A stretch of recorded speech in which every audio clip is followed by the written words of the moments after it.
Jan Meisl, great composer, great musical educator, with a beautiful musical family as well. Thank you for talking to us about your WGC contribution and about your musical work. It's a pleasure to have you here.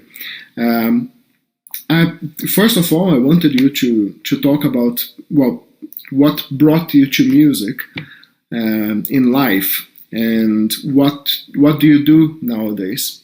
Basically, what are your musical activities and what are your current projects? I'm also very happy to be with you and all of the participants of this big huge project. And so I can start with my family. My parents are music amateurs. Yes, my father is an accordion player, and my mother played in large wind symphony orchestra, such percussion or like this. And my sister and my brother are all of them are as well professional musicians. My brother is a violinist in Vienna in the Vienna Symphonic, and my sister is a pianist. She's a teacher, and we studied together at the music academy in Prague. And so music, it was around me from my childhood, and I wanted. I remember that I wanted to be a composer from a little child. So with 15 years, I started to really to compose, and with 17, 18, I started to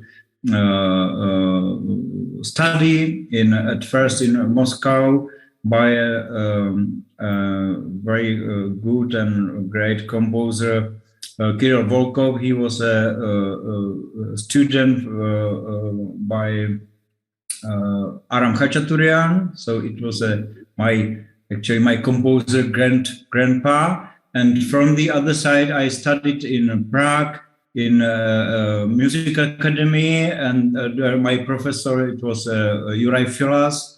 And it's very interesting that these roots comes to Antonín Dvořák. So all of the Czech composers are their grandpa is a composer, is Antonín Dvořák. I come from such a folk music region, yes, very original in south of Moravia. It's a east part of Czech Republic, near Vienna and Bratislava, so in this corner.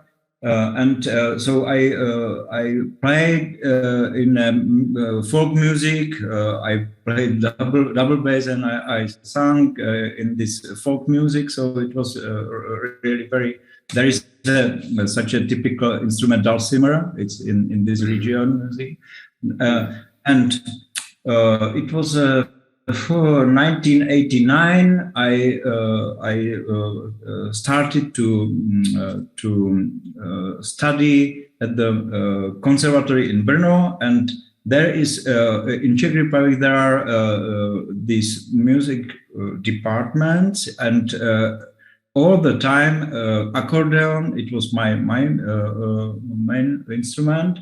Was together with dulcimer and with guitar. Like this actually folk music instrument. Yeah? So we was good friends with all guitarists, and I remember 1990 in spring I had a first concert with my colleague guitar player, and we have an ensemble, and so it was very close to guitar music, and it's because I can say that I understand a bit guitar music, how to compose, how to play. So it's I find it very difficult when somebody such a composer is not in this guitar, thinking that it's not good for the players after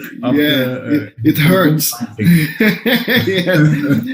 Usually non-guitarist composer hurt guitarists when we try to play but your music, it is difficult, of course, but I can see you have this image of the guitar, that it's really interesting how you built this mental image without being a guitarist, right? But I just wanted to ask you, is the guitar part of the cultural background in Czech Republic? It's actually a big history, I think, from Romanticism.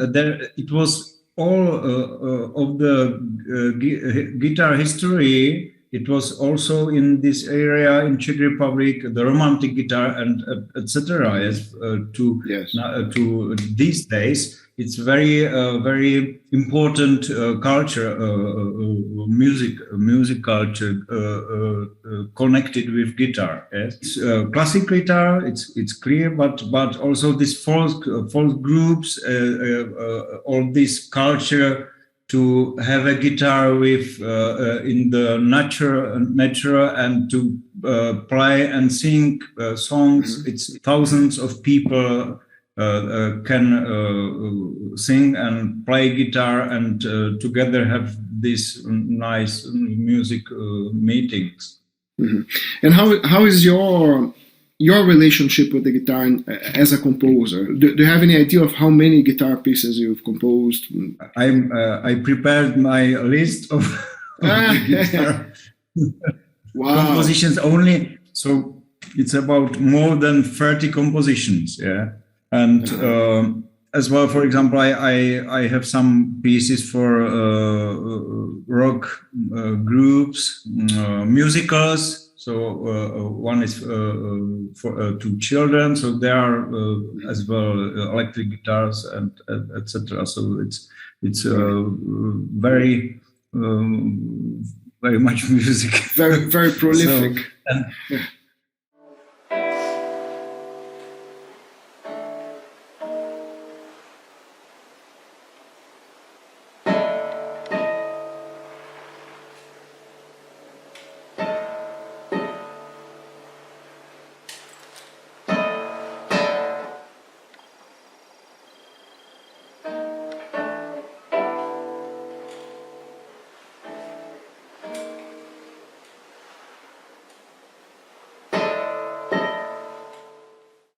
And I think your work for the WGC, it's a very good example of how you think your music in general, that it sounds big and it sounds very colorful and very strong, both technically and emotionally, right?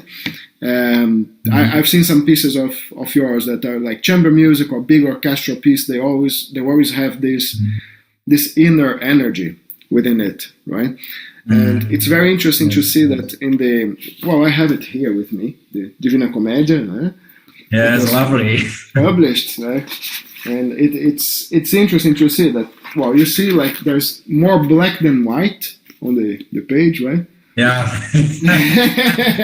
As you know, which makes it terribly difficult to play, I have to say, but it's very, very engaging as well, emotionally engaging. You can say that nothing changed after you listen to this music. You know, it's a kind of music that it leaves a mark, it leaves a stamp, even if it's like this work particularly, because it is, of course, the work you composed for WGC. And what were your thoughts about the La Divina Commedia? Right? It's a big title, a big work by Dante.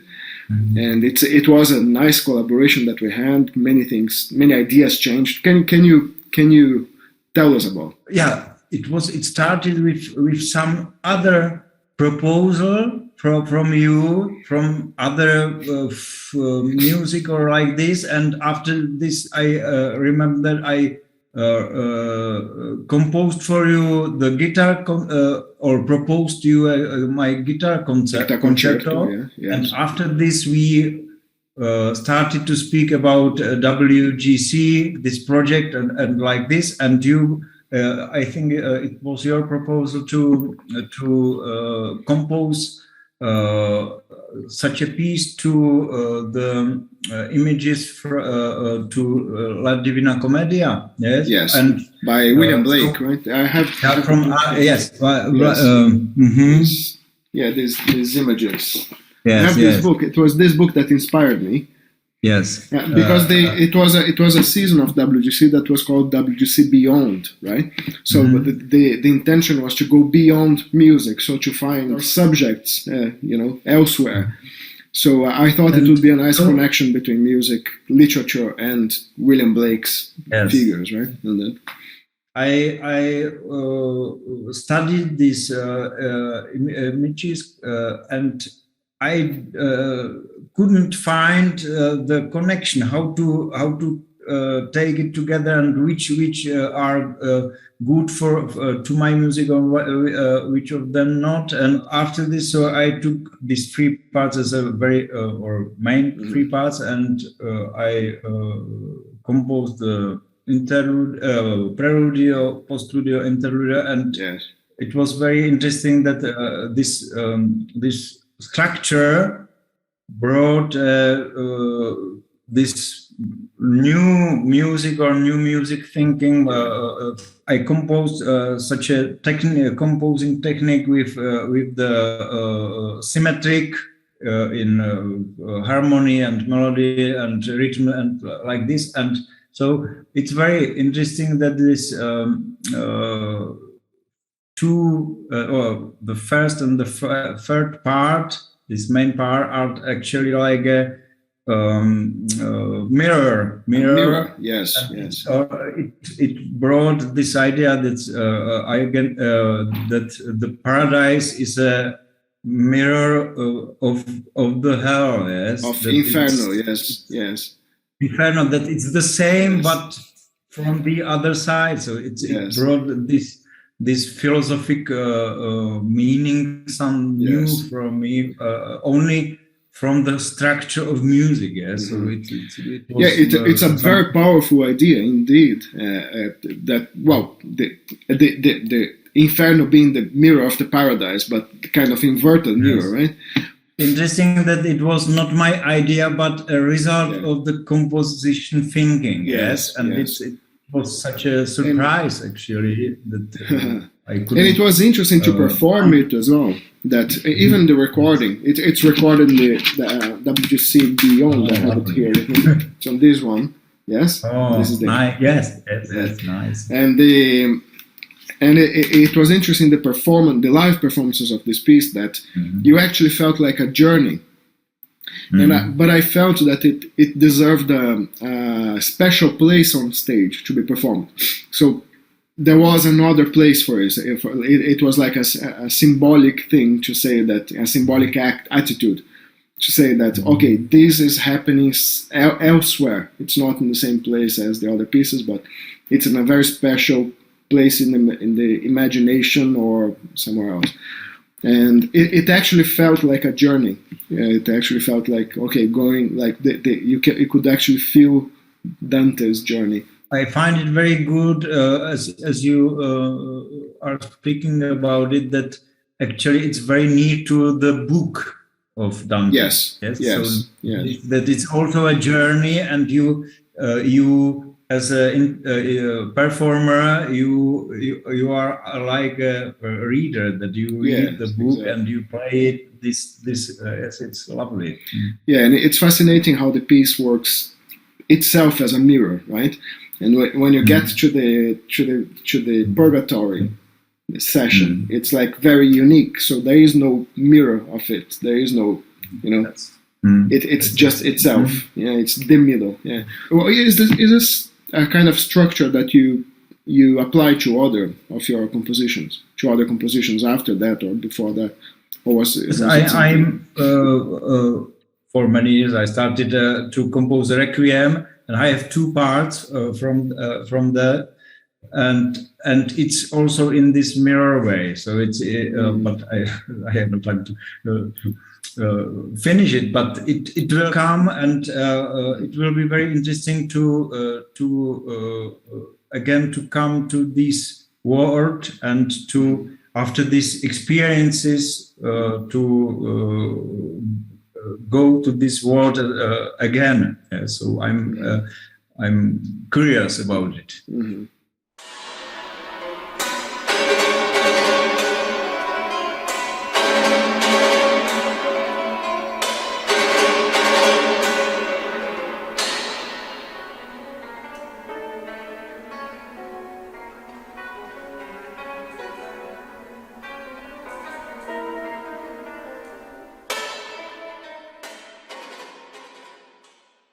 Apart from being a composer and a performer, you are also an educator, right? You teach a lot.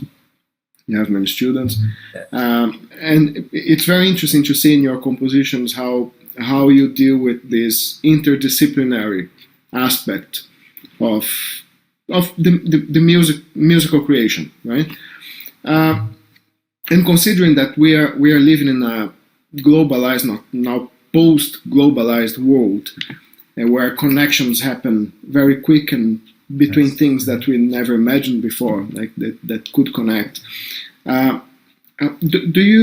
you see that music, in general, do you think we could connect to something that people still didn't see the connection? Do you have any feeling of a kind of connection or a kind of influence that music could have in some other areas that still doesn't happen, or that you would like to happen, like in technology, in science, in education, or any other areas? I think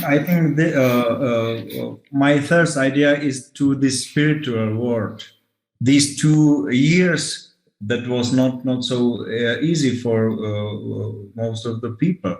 That the music, and I have, for example, as well adult students and pupils, and so we are speaking about this, that the music bring really some, there is nothing bad in music, actually. Simple song or simple composition, a little composition brings such an energy, and it's like a food for our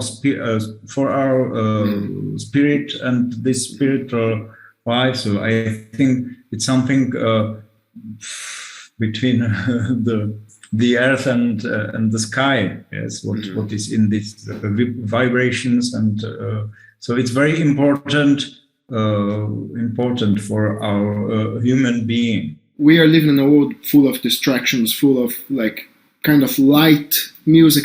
Everything is light, basically. Everything can be light.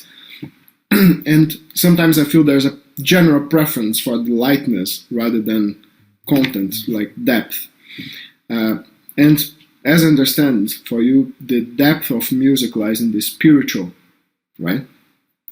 And do you have any idea how this spiritual depth can be achieved using the resources that we have today, technological, scientific, etc.? Do you see any connection between these things, or they are separate for you? When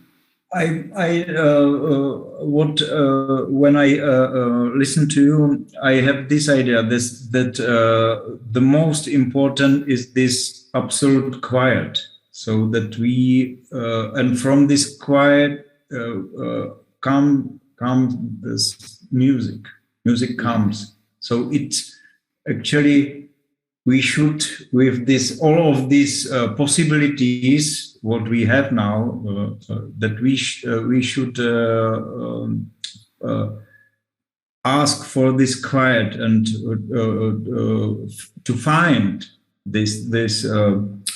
What is the root of the music? Yes, that it comes from that there is nothing, and from this comes these vibrations and the music. And when is such a break between one note and the other, that this space is very interesting to what is it? There is nothing, and it has such a big energy, this tensions, yes, between one note and the others, yes. So it's very interesting to to go to this nothing. Mm-hmm. So for you, quietness is something that needs to be achieved before the spiritual happens. For all of the people, yes, that we should be. What is it? I think that the civilization is completely different. That everything makes you not quiet. Mm-hmm. Yes, and we should go. And music is such a very good this guide to go to this this world of this happiness. Actually, it's that you are and you are happy. Yeah, sometimes I feel like music is the best reason to be quiet. Right? Mm-hmm. Like and to be happy. And to be but happiness is something, right, that it comes from it. But I see your point. Like if we don't reach quietness, nothing can happen. Then we will stay on the surface, right? Yeah. It's I see your point. So we will listen to some of the Divina Commedia from some concert worldwide that I played as part of WGC Beyond. And thank you very much for your time. Thank you very much for talking to us, and of course for this wonderful work that you composed for WGC, La Divina Commedia, that's published already. With a great pleasure. There's a picture of you here that's quite different. You look much better now. And it's a wonderful work. If guitarists want a challenge, like a philosophical, aesthetic, and technical challenge, it's a really, really nice work. So, Jan, thank you very much. And I wish you all the best in your compositions and your endeavors. Thank you.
Até quando você vai aguentar esses juros altíssimos? Até quando vai aceitar pagar por 3, mas ficar com apenas uma casa? Até quando não vai enxergar que um consórcio pode ser uma opção de investimento? Coisa mais sem cabimento. Até quando vai acreditar que para ser moderno tem que ser só digital? Não é melhor ter serviços online e, se precisar, atendimento presencial? Até quando você vai esperar para falar com a gente? Uma única marca, há 30 anos, especialista em consórcio. A Demicon.